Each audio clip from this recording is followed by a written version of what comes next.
सम्माननीय सज्जनों एवं देवियों, आज हम चर्चा करते हैं भारत के उत्तर में स्थित मिथिला नगरी, जो वर्तमान में नेपाल में पड़ता है, जनकपुर की घटना। हम लोगों का अभी तत्काल 2-3 दिन पूर्व जनकपुर की ओर ही निवास था, कार्यक्रम थे और वहाँ जाना हुआ। जनकपुर के जो पुराना इतिहास है राजा जनक से जुड़ा हुआ, वो भी कुछ देखने को मिला। आइए उसी पर थोड़ी सी चर्चा करते हैं। इसके पूर्व थोड़ी सी अपनी यात्रा पर चर्चा कर दें। हम लोग 2 मार्च को कौशाम्बी कबीर आश्रम से चल करके गोरखपुर आए। गोरखपुर में कुआं नाम के गांव में 3 दिनों का सत्संग करके बिहार बेतिया आए। बेतिया में प्रेमा माता जी और भक्तराज श्री नरेंद्र मिश्रा जी के यहाँ होते हुए कुछ दिन रह करके फिर सीधा जनकपुर पहुँचे और ट्रेन की यात्रा दिन भर करने के पश्चात कुछ बसों में, ट्रेन में चल करके शाम को हम लोग वहाँ पहुँचे और हमें रिसीव करने के लिए लोग आए हुए थे। सबसे पहले हम एक आश्रम में गए, श्री आलोक साहेब जी के आश्रम में। बहुत अच्छे निराले वैरागवान संत हैं, लेकिन वे जनसेवा में काफ़ी कुछ संलग्न हैं।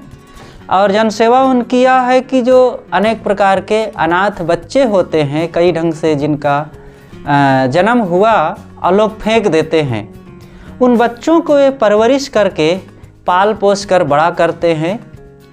और कई प्रकार का सहयोग भी वे लोगों से लेते हैं, हॉस्पिटल से भी लेते हैं।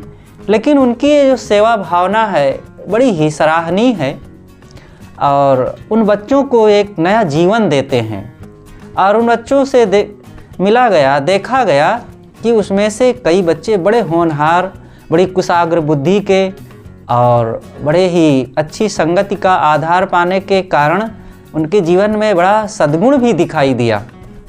तो इस प्रकार से ये सब रहा। अब चर्चा करते हैं राजा जनक की वो ऐतिहासिक स्थली पर।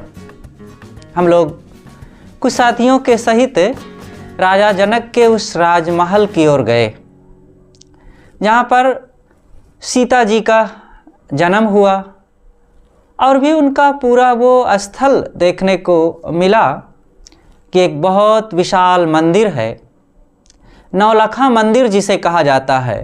उस ज़माने में 9 लाख रुपए का बना था। आज तो हम कहेंगे कि 9 लाख रुपए में उसका एक स्तंभ भी नहीं बनेगा, एक गुंबद भी नहीं बनेगा। और बहुत विशाल है, उसमें भी 2-3 भवन हैं।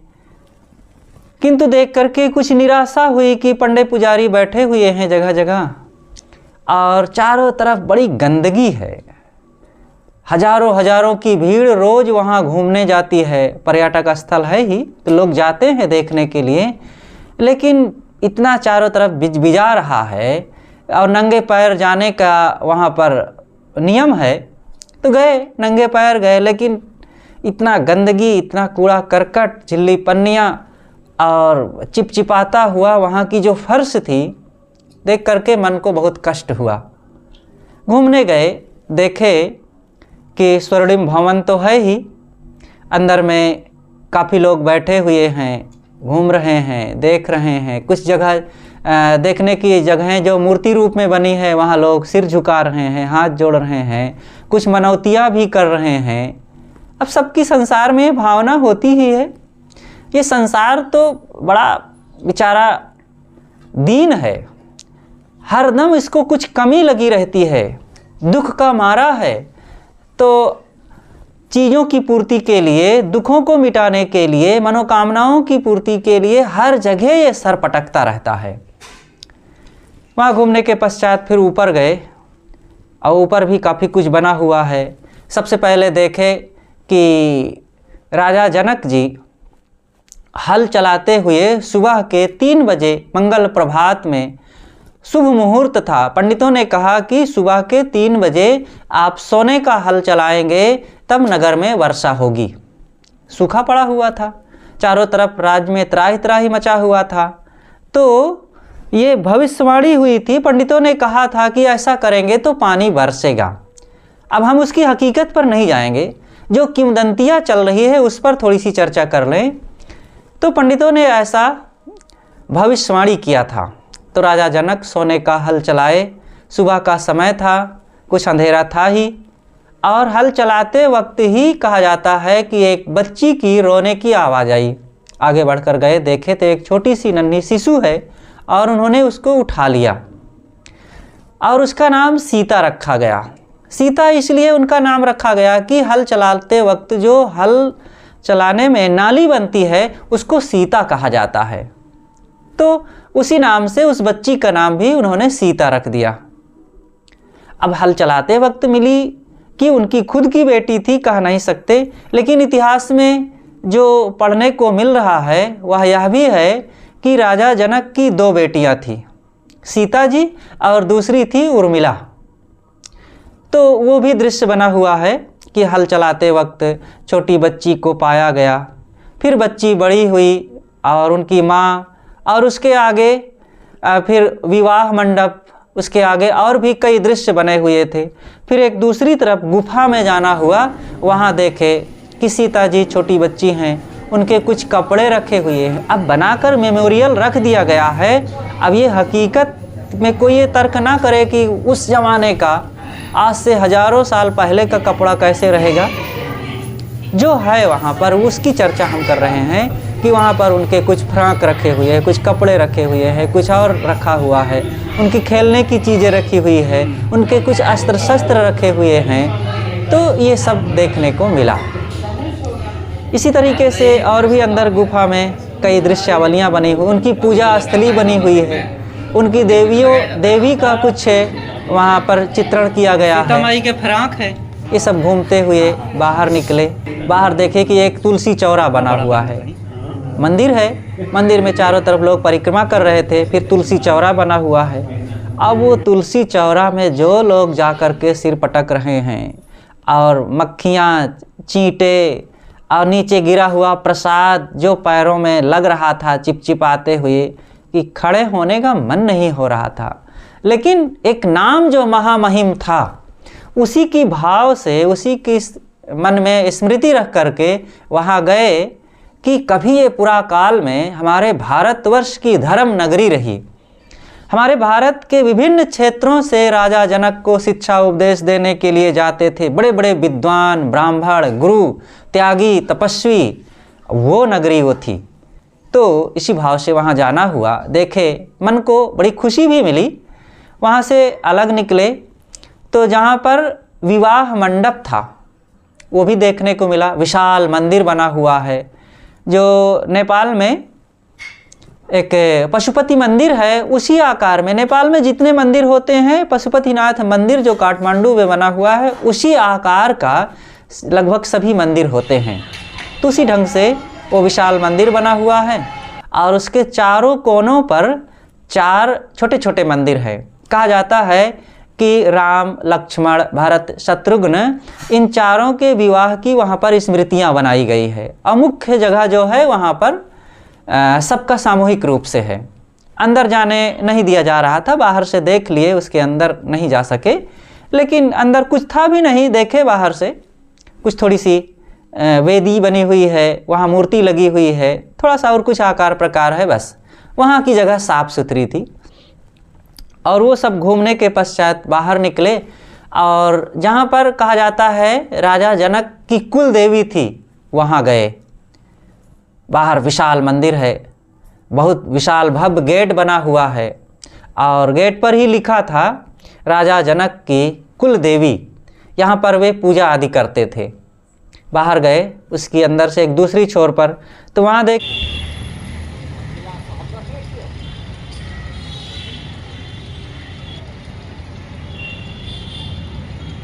कि एक विशाल श्मशान भूमि है।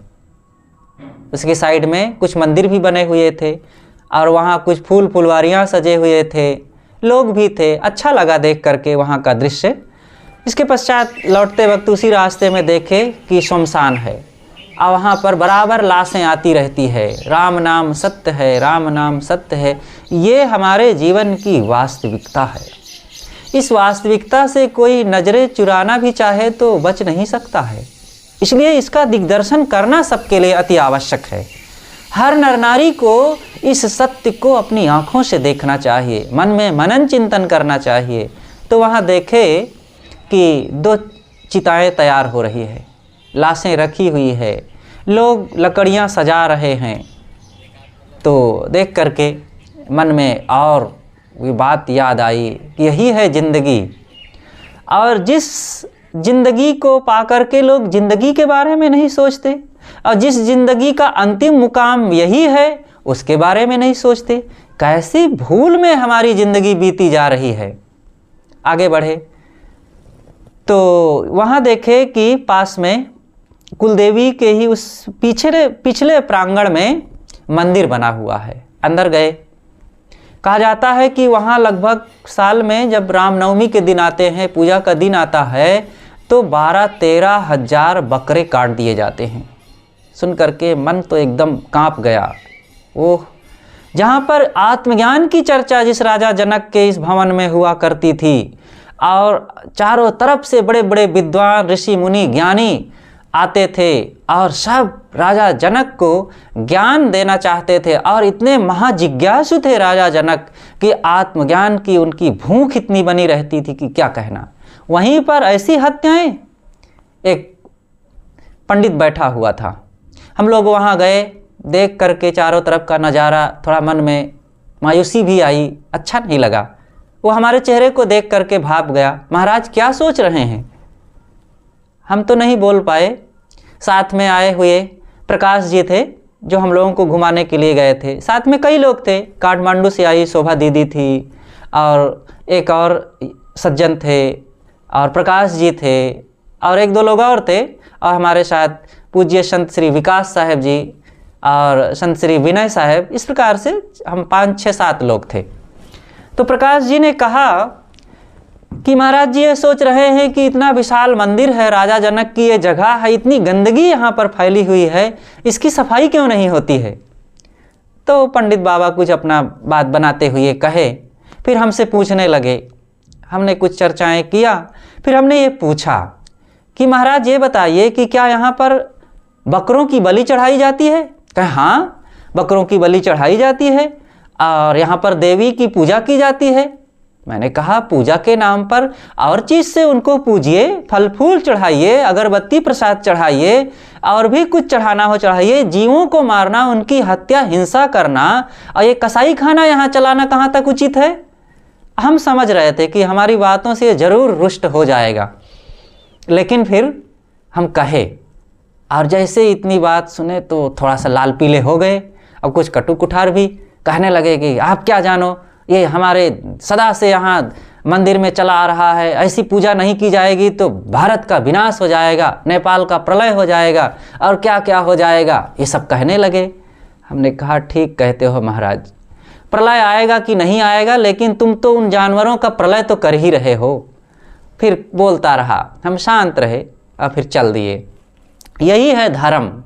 इसीलिए तो हमारे देश में ये तमाम धर्म के नाम पर कुकृत्य हो रहे। एक तरफ हिंसा हत्या होती है, एक तरफ दुराचार होता है, और एक तरफ लूट फूंक होता है। तो जो प्रबुद्ध लोग होते हैं ऐसे धर्म को दूर से छोड़ देना चाहते हैं। छोड़ देना भी चाहिए। ऐसे धर्म से किसका कल्याण हो सकता है। बहुत जीवों का विनाश होता है, बहुत लोगों को अंधविश्वास मिलता है, और इन पंडे पुजारियों का पेट भरता है। चारों तरफ से धन बटोर करके अपने घर में भरते हैं। यही है समाज का, हमारे देश का आज का धर्म। और कोई एक वर्ग की बात नहीं है, सभी मतपंथों में, सभी संप्रदायों में यही चल रहा है। धर्म के नाम पर बड़ी बड़ी दुकानदारियाँ। वहाँ से लौटे, फिर निवास पर आ गए। अब हम राजा जनक की कुछ वास्तविकता पर थोड़ी सी चर्चा करते हैं। राजा जनक जी कौन थे, ये तो थोड़ी सी उनकी चर्चा की गई कि वे कहाँ रहते थे, क्या उनका स्थान था, क्या जगह थी, और क्या उनके सामान्य ये बातें हैं। लेकिन जो राजा जनक थे वो महामहिम पुरुष थे। उनके जैसा जिज्ञासु होना, उनके जैसा आत्मज्ञानी होना, और उनके जैसा जीवन को जीना एक परम सौभाग्य की बात है। वे एक ऋषि मुनि संत ज्ञानी से कम नहीं थे। बड़े बड़े ज्ञानी कहलाने वाले उनके सामने कुछ भी नहीं होते हैं अगर वे ज्ञान का जीवन में पूरी तरह से परिपालन नहीं करते हैं तो। राजा जनक जी का जो पूरा नाम था वो था शिरध्वज। उनके पिता थे हृदयावरोमन और माता का नाम था कैकसी। उनके छोटे भाई थे कुशाध्वज और राजा जनक जी की दो बेटियां थी, सीता तथा उर्मिला। और उनके छोटे भाई की दो बेटियां थी, मांडवी और श्रुतकीर्ति। और राजा जनक जी के गुरु थे अष्टावक्र जी, ऋषि अष्टावक्र, महान आत्मज्ञानी पुरुष हुए थे। और जनक जी के पुत्र का नाम था उदावायु और उनके जो पौत्र थे, पुत्र के पुत्र का नाम था नंदिवर्धन। इस प्रकार से उनका ये परिवार था। राजा जनक जी एक आत्मज्ञानी पुरुष थे। याज्ञवल्क्य की बात उपनिषद में आती है। छांदोग्य उपनिषद में याज्ञवल्क्य एक महान पुरोहित हैं, आत्मज्ञानी ऋषि हैं और वे राजा जनक की सभा में आते हैं। बड़े बड़े विद्वान बैठे हुए हैं। महर्षि याज्ञवल्क्य जी उनको आत्मज्ञान का उपदेश देते हैं। यौ वै भूमा तत्सुखम नाल्पे सुखमस्ति भूमयो सुखम। याज्ञवल्क्य जी कहते हैं कि आत्मा में सुख है। भूमा ही, आत्मा ही सबकी भूमि है, तो भूमा में सुख है। इसलिए उस आत्मा का चिंतन होना चाहिए। आत्मा वारे द्रष्टव्यो श्रोतव्यो मंतव्यो निदिध्यास्तव्यः। आत्मा ही जानने, सुनने, मनन करने योग्य है। तो इस प्रकार से राजा जनक जी को आत्मज्ञान का उपदेश देने के लिए महर्षि याज्ञवल्क्य आते हैं। और उन्हीं की सभा में जब बड़े बड़े विद्वान बैठे हुए थे ब्रह्म ज्ञान देने के लिए राजा जनक को, और ये घोषणा थी कि जो राजा जनक जी को आत्मज्ञान का उपदेश देगा वो उनका गुरु हो जाएगा। तो दरवाजे पर ही नगाड़ा रखा हुआ था। जो जितना बड़ा ज्ञानी हो, जितने शास्त्रों का ज्ञाता हो, नगाड़े पर उतनी चोट मारे, इससे पता चल जाएगा कि कौन कितना महान है। सब लोग जाते हैं, कोई 2, कोई 3, कोई 4 चोट मारता है। महर्षि अष्टावक्र जब आते हैं तो चोट मारने लगे और बंद ही नहीं कर रहे हैं। लोगों को लगा कि अरे कौन महान ब्रह्मज्ञानी आ गया है भाई, देखो तो उनका स्वागत करें। और जब उनके पास गए और वे अंदर आने लगे तो सभा में बैठे हुए बड़े बड़े जो विद्वान पंडित थे देख करके हंस पड़े खिलखिला करके। अरे ये कौन आ गया है, अपने को इतना बड़ा ज्ञानी मान रहा है, ये तो 8 अंगों का टेढ़ा है, ये क्या राजा जनक जी को उपदेश देगा। उनकी हंसी को देख करके महर्षि अष्टावक्र जी भी खिलखिला करके हंस पड़े। लोगों को व्यंग लगा कि अरे हम लोग तो हंसे तो कुछ आधार है कि ये लूला लंगड़ा यहाँ पर आया है और ये क्यों हंसे। लोग पूछ पड़े, महर्षि आप क्यों हंस पड़े। तो अष्टावक्र जी ने कहा कि महाशय आप लोग बताइए कि आप लोग क्यों हंसे। उन्होंने कहा कि आप जैसे लूले लंगड़े और राजा जनक जी को आत्मज्ञान का उपदेश देने के लिए आए हैं, ये देख करके ये विडंबना को हमें हंसी आ गई। तो अष्टावक्र जी ने कहा कि अच्छा, मुझे हंसी इसलिए आई कि यहाँ चमारों की मंडली बैठी हुई है और ये महान राजा जनक जी को आत्मज्ञान का उपदेश देने के लिए यहाँ पर भीड़ इकट्ठी किए हैं। इतने वचन सुन करके तो सब तिलमिला गए, तुमने हमें चमार क्यों कहा। तब अष्टावक्र जी ने कहा कि तुम लोगों ने मेरे शरीर को देखा है ना, कि 8 अंगों से टेढ़ा इसीलिए हंस पड़े। तुमने मेरे ज्ञान को तो देखा नहीं, तुमने मेरे विचार और चिंतन को तो समझा नहीं। अरे गन्ना टेढ़ा हो सकता है लेकिन गन्ने का रस नहीं टेढ़ा होता। नदियाँ टेढ़ी हो सकती है लेकिन उसका पानी टेढ़ा नहीं होता है। किसी का शरीर टेढ़ा हो सकता है लेकिन उसके अंदर में बैठी हुई वो आत्मा और उसकी सीखी हुई अपने गुरु के द्वारा साधना टेढ़ी नहीं होती है। इसलिए तुम लोगों ने तो केवल बाहर से ऊपरी खोल को मेरे देखा है, भीतर जरा देखने घुसने का प्रयास करिए। और फिर जब अष्टावक्र जी ने राजा जनक जी को ज्ञान देना शुरू किया तो सब के सब दंग रह गए। और राजा अष्टावक्र जी एक महान ज्ञानी थे और कहा जाता है कि जब अष्टावक्र जी उपदेश देने लगे तो कहा कि मैं तुम्हें आत्मज्ञान का उपदेश दे सकता हूँ। राजा ने कहा आप कैसे देंगे? कहा देखिए, मैं आत्मज्ञान का उपदेश दूंगा तो मैं गुरु होऊंगा और तुम शिष्य होगे, और फिर मैं जो कहूँ वो आपको करना पड़ेगा। कहा ठीक है, क्योंकि साधारण जिज्ञासु राजा जनक जी नहीं थे, वे एक महान जिज्ञासु और आत्मज्ञान के पिपासु थे। उन्होंने कहा कि मैं अवश्य करूँगा, जो आप कहेंगे मैं वो सब करने के लिए तैयार हूँ। उन्होंने कहा ठीक है, तो मैं चलता हूँ और फिर मिलिएगा समय से। अष्टावक्र जी जंगल में रहते थे, जंगल में चले गए, अपनी जगह में रहते थे वे। कुछ दिनों के बाद अपने लाव लश्कर के साथ राजा जनक जी घोड़े हाथियों पर सवार होकर के जंगल की ओर चल पड़े। कई घंटे यात्रा करने के बाद घनघोर जंगल में पहुंचते हैं और फिर आगे पैदल खोजते हैं कि वे अष्टावक्र ऋषि जी कहाँ पर रह रहे हैं। खोजते खोजते वे अंदर पहुँचे। एक जगह देखते हैं कि एक पेड़ के नीचे एकांत स्थल में एक ऋषि बैठा हुआ साधना में लगा है। तो जैसे ही उनके पास पहुंचते हैं, घोड़े से उतरना चाहते हैं तो एक पैर अभी जीन पर ही है और दूसरा पैर उठा करके नीचे रखना चाहते हैं। अष्टावक्र जी ने कहा रुक जाइए राजन। जैसे ही उन्होंने रुक जाने के लिए कहा और वो रुक गए, जहाँ के तहाँ। एक पैर वही जहाँ के तहाँ उनके जीन रकाब पर ही है और दूसरा पैर अभी ज़मीन पर नहीं रखे हैं और थोड़ा सा उठा ही है। शास्त्रों में तो ये भी कहा जाता है कि बहुत काल तक वे ऐसे ही खड़े रहे, क्योंकि अष्टावक्र जी ने कहा था कि मैं जो कहूँ वो मानना पड़ेगा। तो राजा जनक जी भी उनकी बात को समझने वाले थे, और जब अष्टावक्र जी ने कहा कि रुक जाइए राजन अभी, तो बस ज्यों का त्यों स्तब्ध एक स्थल पर खड़े रह गए। अब जब खड़े हैं देर तक, तो अष्टावक्र जी आकर के उनके कान में कहते हैं तत्त्वम असि, अरे जिसको तुम खोजने आए हो, जो तुम चाहते हो वही तुम हो। समझ गए तभी, क्योंकि पहले ही उन्होंने कहा था कि मैं इतने क्षण में आपको आत्मज्ञान का उपदेश दे दूंगा कि जितने क्षण में एक व्यक्ति घोड़े से उतरता है, मतलब जीन पर पैर रख करके नीचे टाप रखता है, उतने क्षण में मैं तुम्हें आत्मज्ञान का उपदेश दे सकता हूँ। और जैसे ही वे नीचे रख रहे थे पैर, उन्होंने कान में कह दिया तत्त्वम असि, वही तू है जिनको तुम खोज रहे हो।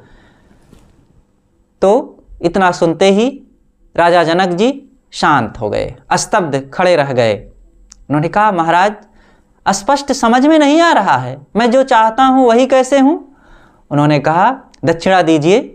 उन्होंने कहा कि क्या मैं दक्षिणा दूँ? उन्होंने कहा जो कुछ है तुम्हारे पास दे दो।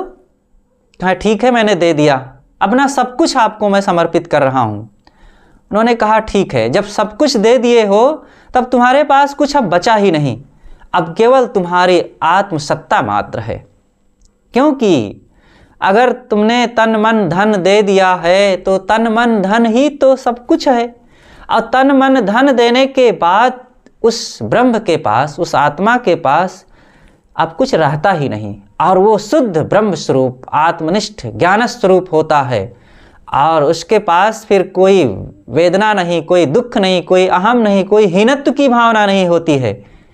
फिर उन्होंने इस बात को समझा और बहुत खुश हुए। राजा जनक जी और ऋषि अष्टावक्र जी का समय समय से मिलन होता रहा, बड़ी देर तक चर्चाएं हुआ करती थी। और फिर उन्होंने कहा कि महाराज अब मैं क्या करूं, आपके विचारों से मैं इतना प्रभावित हूं कि अब मुझे राजकाज में मन नहीं लगता है, अब आपकी शरण में ही रहने का विचार है। अष्टावक्र ऋषि जी ने कहा कि देखिए राजन, तुम एक ज्ञानी पुरुष हो, तुम सच्चाई को, हकीकत को समझते हो, तो उस पर जीवन को अपने खरा उतारो, वैसी साधना करो और जीवन में जीवन मुक्त होकर के रहिए। लेकिन आपकी प्रजा है, आप जैसे महान ज्ञानी रूपी हुए राजा पाए हैं, तो आप अनासक्ति पूर्वक राज का व्यवस्था देखिए और उस राज को और अपनी प्रजा को निभाइए, और ये मानिए कि मेरा कुछ नहीं है, सब कुछ जो है हमारे गुरु का है, क्योंकि तुमने हमें दे दिया है और मैं तुम्हें वापस दे रहा हूँ कि जाकर के इसको सेवा में लगाइए और भोग मत करना। उन्होंने कहा ठीक है महाराज, और ऐसी अपनी गुरु की आज्ञा को सिरोधार्य करके वे आकर के राज व्यवस्था देखने लग गए। और जब भी समय मिलता तुरंत वे अपने गुरु के पास जाकर के सत्संग किया करते थे, उनके चरणों में बैठ कर के साधना करते थे। ऋषि अष्टावक्र जी के अनेक और भी शिष्य थे।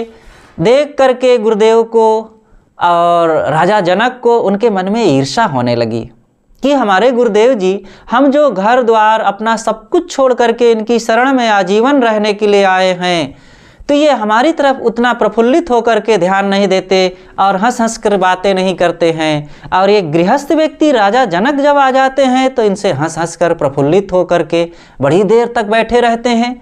हमारे गुरुजी राजा से मोहित हो गए हैं क्या? उनके कुछ धन दौलत में कहीं आकर्षित हो गए हैं क्या?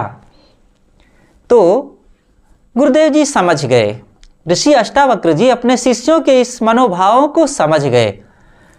तो ऐसी ही चर्चा कर रहे थे, तो अचानक एक दिन एक राजा का सैनिक आया। राजभवन में आग लग गई थी और आग का समाचार देने के लिए आए, और आते ही राजा जनक को प्रणाम किए और कहते हैं, राजन, राजभवन में आग लग गई है। और राजा सत्संग में बैठे हुए थे गुरु के सामने। वो एकदम क्रोधित हो गए और उन्होंने कहा, मूर्ख सिपाही, तेरी कैसी हिम्मत हो गई है कि मेरे गुरु का प्रणाम किए बिना तू मुझे नमस्कार कर दिया पहले, और ये क्षणभंगुर संसार की ये झूठी घटना को सुनाने आया है मेरे सामने कि आग लग गई है? जा यहाँ से जल्दी। इतनी बात सुन करके ऋषि अष्टावक्र के जो शिष्य थे वे तो स्तब्ध रह गए। अरे, जिस राजा को हम इतना राजा एक साधारण मानते थे, वे इतना महान ज्ञानी, और गुरु पर इतनी श्रद्धा तो हमारी नहीं है अपने गुरु पर। और एक दिन की घटना और यह हुई कि उनके शिष्य लोग कपड़ा सुखाए थे और सारे शिष्य अपने गुरुदेव जी के पास बैठे सत्संग की साधना कर रहे थे, कुछ ज्ञान विचार की चर्चा सुन रहे थे। इतने में किसी ने कहा कि अरे संतों, तुम्हारे कपड़ों को ऊपर फैले हुए बंदर आकर के उठा ले गए। और सत्संग छोड़ के सब भर भर भागे और कपड़ा देखने गए, और देखने गए तो कोई भी बंदर नहीं था, सब कपड़े यूं ही सूख रहे थे। तब ऋषि अष्टावक्र जी ने अपने शिष्यों से कहा कि हे मेरे शिष्यों, तुम लोग जिस राजा को देख करके उनसे ईर्ष्या कर रहे हो, तुमने देखा उनके जीवन को? उनका राजभवन में आग लगी थी, वो सब जल रहा था, और किंचित मात्र भी वे थोड़ा सा नहीं सोचे और अपने सत्संग में और मेरे पास बैठे अपने मन को इधर उधर ना ले जा कर के भी इधर साधना में मन लगाए रखे।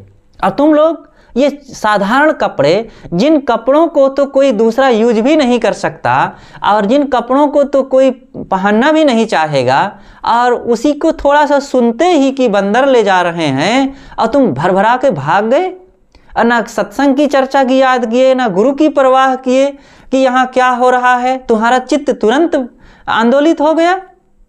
सब लज्जित हुए। ऐसे थे महान राजा जनक जी।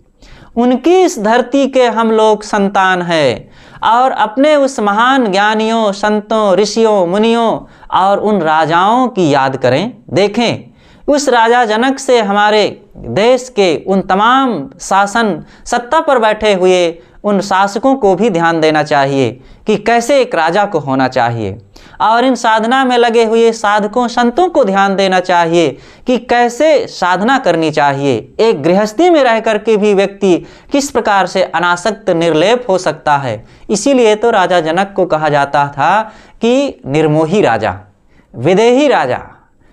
तो विदेह इसलिए कहा जाता है कि वे राजा होते हुए भी आत्मज्ञान में इतने तद्गत रहते थे कि विदेही राजा और निर्मोही राजा। और सचमुच पहले कुछ ऐसे राजा हुआ करते थे। इतिहास में एक घटना आती है मार्कस ऑरेलियस का, कि वो रोम के सम्राट थे और एक महान अनासक्त ज्ञानी पुरुष, आत्मलीन शासक थे वे। और हमारे यहाँ राजा जनक की बात आती है। ये तो इतिहास की कुछ बातें हैं, ऐसे बहुत से लोग हुए हैं। तो हम सबको अपने इतिहास के उन महापुरुषों पर, साधकों पर, संतों पर, शासकों पर विचार करना चाहिए। अपनी उस परंपरा की धरोहर को थोड़ा पढ़ना, मनन, चिंतन करना चाहिए और इन सबसे अपने जीवन में कुछ ज्ञान की सीख सीखना चाहिए। इसी से हमारा जीवन उज्जवल हो सकता है।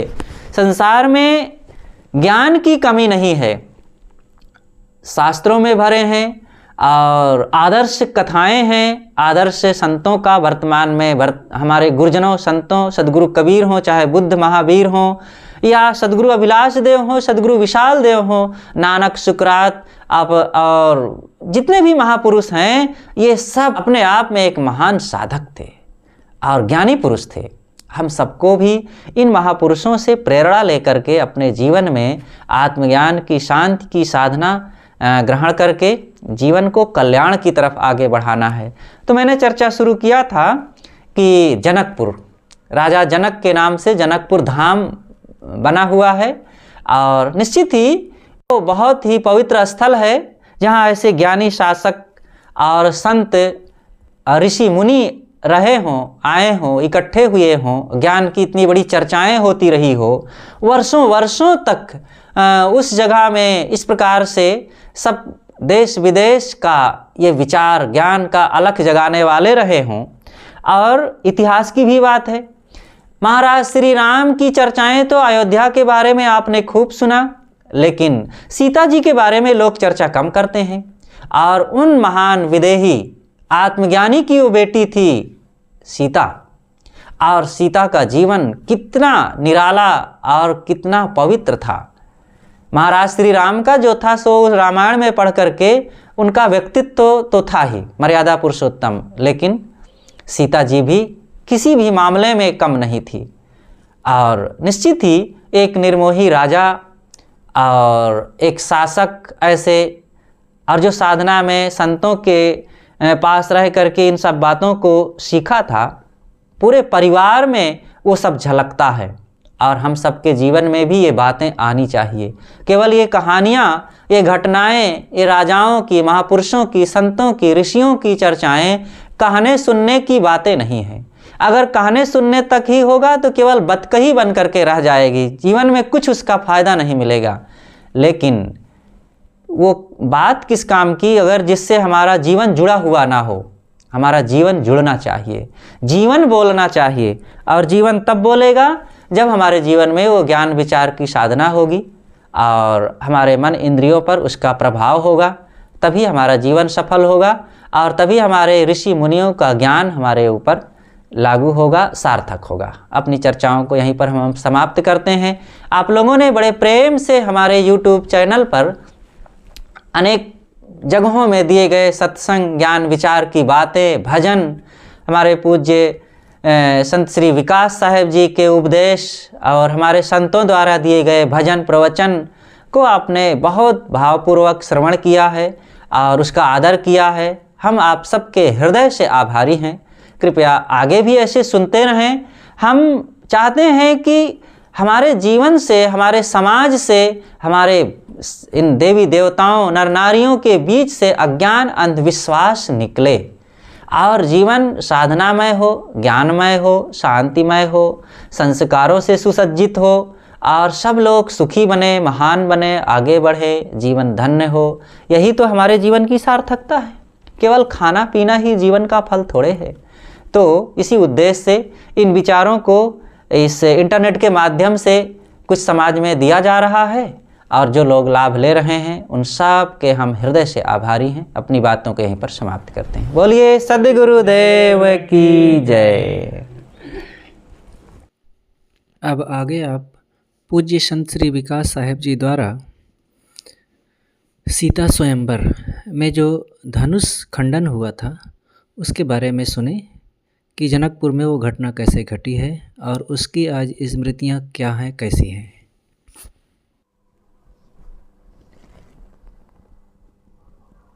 जनकपुर सीता मंदिर से लौट करके, भ्रमण करके जब हम लोग लौट रहे थे तो रमदैया की ओर, ये रमदैया धनुषा ज़िला में नेपाल में ही जो पड़ता है एक गांव है जो बहुत सुंदर और विकसित गांव है और ये प्रकाश जी की जन्मभूमि है। की ओर गए। फिर वहाँ से घूम करके प्रकाश जी ने बताया कि साहब यहाँ धनुष के बारे में जो चर्चा है और धनुष यज्ञ हुआ था, स्वयंवर में, तो वहाँ पर देखे चलिए।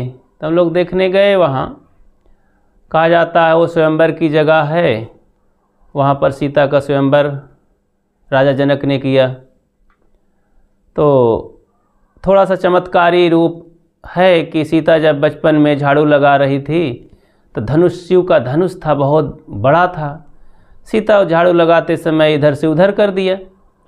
तो राजा जनक ने देखा तो बड़ा आश्चर्य हुआ। तो प्रतिज्ञा करते हैं कि जो सीता से भी बढ़ कर के कोई शूरवीर होगा और धनुष को तोड़ देगा, इसकी डोरी को संभालेगा, तो उसके साथ इसकी शादी किया जाएगा सीता जी की। तो जब स्वयंवर हुआ तो बहुत से लोगों को सूचना पहुंचाई गई। बड़े बड़े शूरवीर वहां पर पधारे, बड़े बड़े राजा महाराजा योद्धा राजकुमार आए।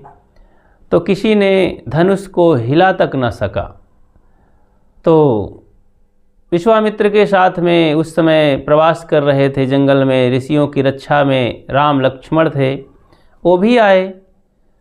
तो इस बात को सुनकर वो भी जब आए तो विश्वामित्र के का संकेत पा करके महाराज राम जाते हैं और धनुष को उठा लेते हैं, डोरी चढ़ाते हैं। तो कहा जाता है 3 टुकड़े हो गए धनुष के। तो एक टुकड़ा आकाश में चला गया, एक टुकड़ा पाताल में चला गया, एक टुकड़ा वहीं पर रह गया। तो वहीं पर जो रह गया, आज उसके अगल बगल कुछ सीमेंट से प्लास्टर करके कुछ छलनी जैसे पत्थर दिखाई देता है।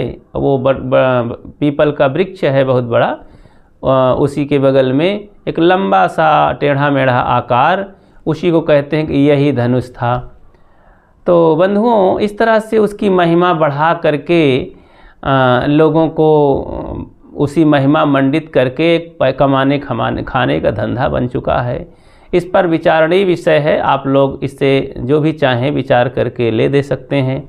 ये हमारा कहने का विषय नहीं है। हम तो वहाँ देख करके आए, आप तक ये संदेश पहुँचा रहे हैं कि संसार में अच्छी बुरी 2 चीज़ें हैं, तो आप इस पर विचार करके त्याग ग्रहण करें।